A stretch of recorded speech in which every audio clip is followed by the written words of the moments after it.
Salut à tous mes belles flammes, bienvenue sur cette nouvelle vidéo. Pour ceux qui tomberaient sur cette vidéo par hasard, même si bien évidemment il n'y a pas de hasard, mais c'est vrai que je le fais assez rarement que de me présenter. Donc je suis Julie, je suis coach de pleine conscience. Donc la pleine conscience, c'est littéralement un nouvel art de vivre. Ça va demander en fait de plonger en toi et d'aller introspecter tous les vieux schémas comportementaux que nous avons depuis, pour la plupart depuis l'enfance. Euh, Casser ces schémas, mais pas d'une manière à te culpabiliser, puisque généralement, en fait, on veut changer de schéma, mais on se culpabilise tellement que de l'avoir que c'est très compliqué que d'en sortir, puisque la culpabilité va te maintenir dans un schéma enfin, qui t'enferme. Donc, mon but étant de te faire sortir de ce schéma sans te culpabiliser, mais juste en l'acceptant et en te faisant et en te donnant de nouveaux schémas, de petits exercices ludiques, en fait, tout simplement, à mettre en place dans ton quotidien pour transmuter d'un schéma à l'autre et puis petit à petit, et bien, pouvoir avancer et cheminer comme il faut dans ton parcours. Voilà. Ensuite, je donne des soins énergétiques je fais des canalisations par écriture intuitive. Pour ce qui est des coachings, donc je suis en train de mettre en place quelque chose de tout nouveau. Donc soit en fait vous pouvez prendre une séance de coaching de façon individuelle, donc ça peut être très large, quoi. Savoir où tu en es du parcours, conscientiser ta polarité, apprendre à comprendre ton autre. Ça peut être dépasser une dépendance affective, guérison des blessures, peu importe, vous irez voir en fait, vous avez tout en dessous des vidéos. Et là, ça fait quelques temps que j'ai envie de mettre ça en place. Donc de faire des coachings par petits groupes. Donc ce qu'on pourrait faire en live sur YouTube, mais le problème du live sur YouTube, c'est qu'il y a il y a trop de monde. Donc on ne peut pas rentrer dans le détail des protocoles à mettre en place, enfin, en tout cas que j'ai mis en place pour ma part pendant ces 4 dernières années. Donc, je ne peux pas rentrer profondément dans le détail de chacun dans des lives, c'est juste pas possible. Donc, j'ai décidé voilà, de faire des petites sessions en groupe, 10 personnes maximum pour pouvoir vraiment être là pour chacun d'entre vous. La session groupe, c'est quelque chose qui est peut-être très, très bénéfique. Alors, attention, il y en a qui préféreront du coaching individualisé et il y en a qui préféreront du coaching de groupe. Le coaching de groupe, ça va aussi t'apporter des éclairages sur quelque chose peut-être que tu ne te serais pas posé la question jusqu'à présent. Et en fait, ça va révéler quelque chose en toi que tu n'avais pas vu. Donc ça, l'effet groupe va pouvoir te faire cheminer tout autrement que dans un coaching individuel. Et bien évidemment, ça permet aussi à toutes les bourses que de pouvoir se payer des séances de coaching. Voilà, donc pareil, vous allez avoir en dessous des vidéos les plannings pour les mois à venir, donc surtout sur mai et juin. Voilà, donc je vais rentrer dans le vif du sujet du jour où je voulais vous parler de l'énergie tierce de ton runner. Donc là, bien sûr, on va parler d'une personne physique, hein, parce que des énergies tierces, ça peut être tout un tas de choses, un travail, une addiction, peu importe. Là, je voudrais vraiment te parler de la compagne de ton runner. Parce que généralement, donc, dans ce parcours, très, très, très, très, très, très souvent, dans beaucoup de liens de flammes jumelles, le runner va avoir comment je vais dire ça? Va avoir inconsciemment, hein, bien sûr, le rôle que d'abandonner le lien, donc d'abandonner son chaser pour pouvoir guérir ses blessures. Donc, il abandonne en se rejetant, bien évidemment. Et il va retourner, en fait, dans un lien, dans une vie de couple qui est beaucoup plus confortable émotionnellement. Parce que tant que les blessures ne sont pas guéries, puisque donc il faut la séparation pour pouvoir épurer, se guérir, monter en conscience. Donc tant que tout ça, c'est pas épuré, c'est pas guéri, euh, le runner va avoir énormément d'inconfort face à son chaser, qui va le rendre vulnérable, qui va faire qu'il va être obligé au contact de l'autre que de commencer à sortir de ses masques, d'être authentique, donc chose qu'il n'avait jamais fait jusqu'à présent, puisqu'il porte, comme nous de toute façon, chez eux également, des masques qui, jusqu'à présent, aucune personne sur cette planète Terre n'a réussi à pénétrer derrière ces masques. Or, dans cette rencontre hors du commun, euh, le jumeau ou la jumelle n'est pas quelqu'un d'autre, enfin, n'est pas différent de nous, c'est notre miroir parfait. Donc, c'est-à-dire que pour la première fois de sa vie, il voit à travers l'autre tout ce qu'il est, tout ce qu'il n'est pas, tout ce qu'il pourrait devenir, tout ce qu'il pourrait lâcher qu'il n'arrive pas. Bref, il est mis face à lui-même. Et ben, c'est quelque chose de très, très, très, très, très inconfortable. Donc, pour pouvoir échapper à cet inconfort émotionnel, eh bien, il va repartir dans une ancienne relation ou dans une autre relation. Très souvent, ils partent dans d'anciennes relations. Parce que dans cette relation, bien, en fait, il n'est pas mis à l'épreuve au niveau de ses émotions, c'est très confortable, il gère, il contrôle la situation.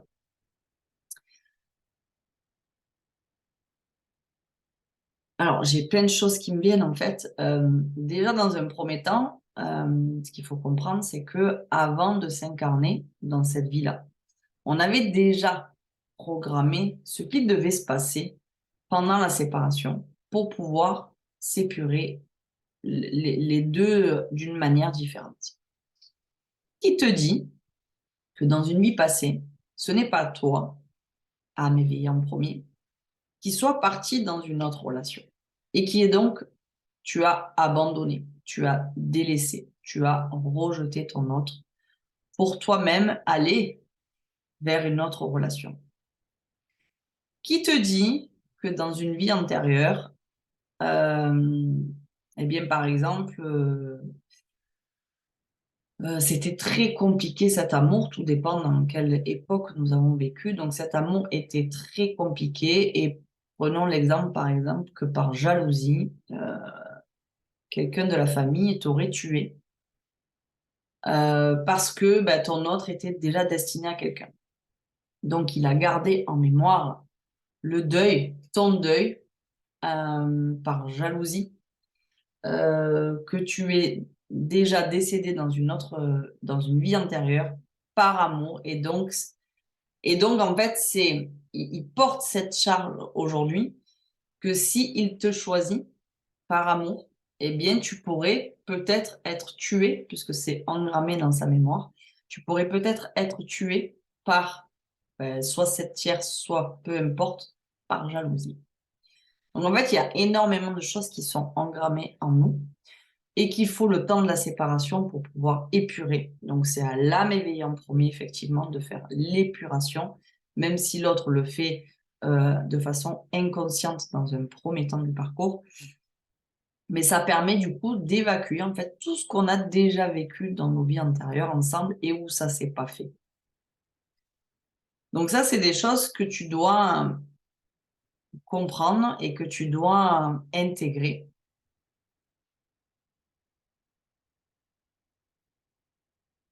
parce que ça te permettra d'avancer beaucoup plus sereinement. Ce que tu dois aussi intégrer, c'est que bien, avant de t'incarner, vous aviez tous les deux choisi de comment ça allait se passer, comment ça devait se passer. Donc déjà, ça te permet, pareil, d'être plus serein face à ce qui se passe, d'être plus apaisé, puisque tu sais que tu es dans ce parcours, tu sais qu'il y a un protocole, tu sais qu'il y a guérison, et que, je vais le répéter encore une fois, pour moi, la réunion de toutes les flammes jumelles se feront si et seulement si il y a eu un travail sur soi-même. Parce que c'est le diplôme, en fait. C'est comme ça. C'est ce qui nous est demandé dans ce parcours. Et s'il n'y a pas de travail sur soi, c'est comme si tu allais passer ton permis de conduire et que tu n'as rien révisé. Et que donc tu vas échouer à ton permis de conduire parce que tu n'as rien révisé. Et bien là, c'est exactement la même chose. Euh, Si tu n'as pas révisé, si tu n'as pas avancé sur ton cheminement, si tu ne fais pas de retour vers toi, eh bien non, effectivement, il y aura pas de réunion.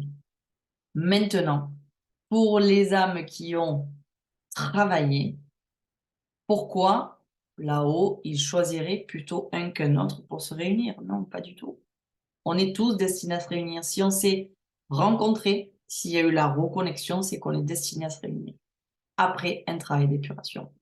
Donc, par rapport à cette énergie tierce, qui est là, en fait, pour faire travailler, pour faire bosser ton autre sur tout un tas de blessures. Euh, donc, je sais que dans un premier temps, c'est compliqué que de remercier cette personne, que d'intervenir dans votre duo pour faire bosser l'autre. Mais c'est comme ça. Ça a été prévu avant. Un,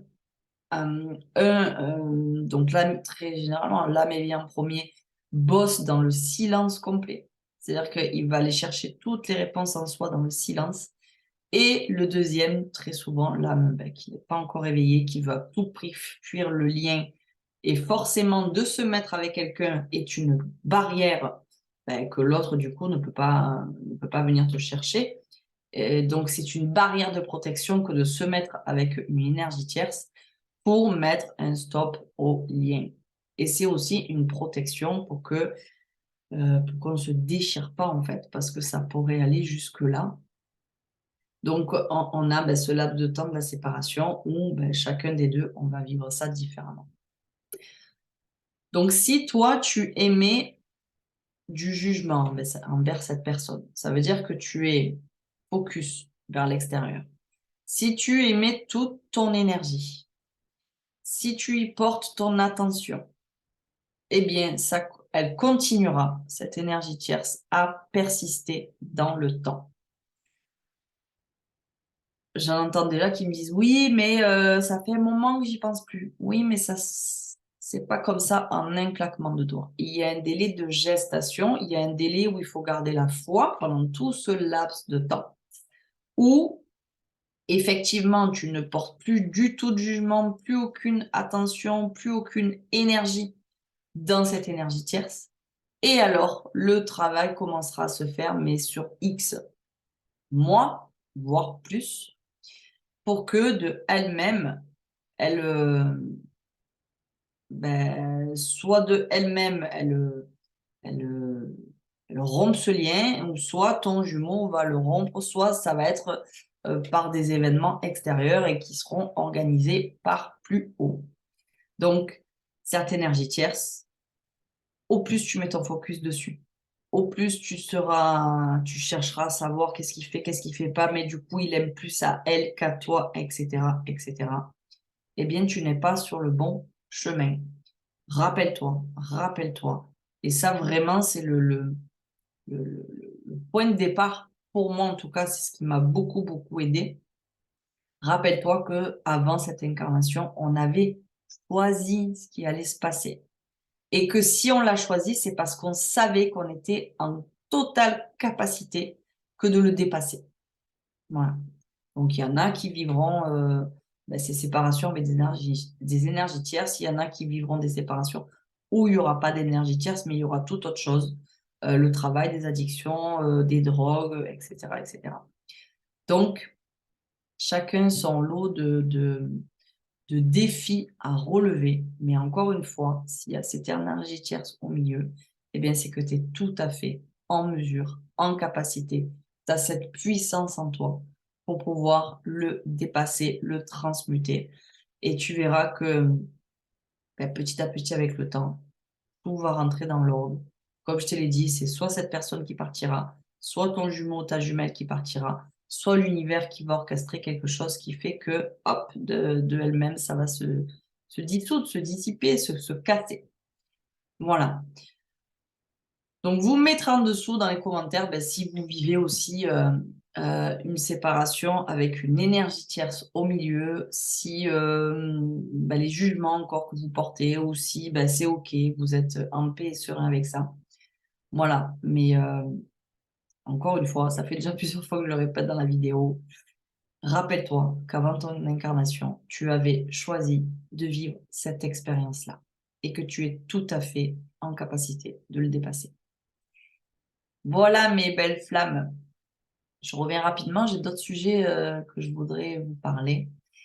En attendant, je vous embrasse très fort. Je vous souhaite une belle pleine lune puisque nous sommes là le 5 mai. Donc, ben, des nouveaux codes, des nouvelles énergies à intégrer. Et heureusement, en fait, que tout est orchestré. Nous sommes aidés par tellement plus grand que tout est magique, bien sûr, quand on prend du recul, de la hauteur et qu'on se rend compte que tout ce qu'on a fait, tout ce qu'on a vécu, eh bien, c'est simplement pour nous permettre de devenir encore plus grand, encore plus humble, encore plus puissant, encore plus de connexion avec ce monde qui nous entoure. Et c'est tellement bon. On est en train de découvrir une nouvelle vie. Merci, la vie. Je vous embrasse tous très fort. À très très vite dans une prochaine vidéo. Bye bye.